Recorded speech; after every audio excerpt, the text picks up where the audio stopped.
दोस्तों आपको बता दें अभी हम जो है मधुबनी जिला के बाबूबढ़ी प्रखंड के खोजपुर धाम में है और खोजपुर धाम की दृश्य है वट सावित्री पूजन।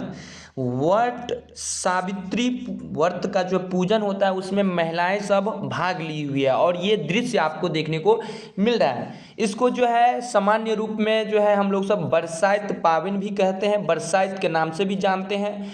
ये महिलाओं को पूजन के बाद कच्चे सूत को 7 परिक्रमा जो है लगाना होता है एक पौधे को और उसमें बांधते हैं। पूजन में रोली, कलावा, पान, सुपारी, फल, कच्चा आम, डंडल सहित गेहूं, मिष्ठान, पकवान, पंखा, गंगाजल आदि सामग्री होते हैं एवं अन्य प्रकार की जो है फल एवं मिष्ठान होते हैं। ये सनातन धर्म की जो है एक महाउत्सव होता है जो वट वृक्ष का पूजन करने के साथ हम लोग सब जो है मनाते हैं। इसमें जो है आप लोग सबको बता दे तो ये जो है उस महिलाएं करती हैं, ज़्यादातर ये पति के लिए दीर्घायु और परिवार की समृद्धि के लिए जो है यह व्रत रखती हैं। जिन महिलाओं को पुत्र नहीं होता है वह पुत्र की भी कामना करते हैं इस पावन के अंतर्गत।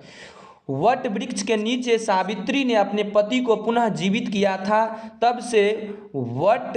और आपको बता दें कि ये पूजा जो है किस नाम से जाना जाता है, तो ये आपको बता दें वट सावित्री नाम से जाना जाता है क्योंकि इसमें वो अपने पति को जो है जीवित की थी, यानी पुनः जीवित की थी, इसीलिए जो है इस व्रत को मनाते आ रहे हैं। और यह व्रत जो है आपको बता दें मूल रूप से 6 जून को अमृतकाल में सुबह 5:35 व्रत में आप पूजन के बाद प्रसाद में चढ़ाए गए फल, मेवा, मिष्ठान, भोग लगने के नियम और चना के दाने का भोग लगाए और पूजा के बाद उसे 12 चने के साथ अपना व्रत को खोले।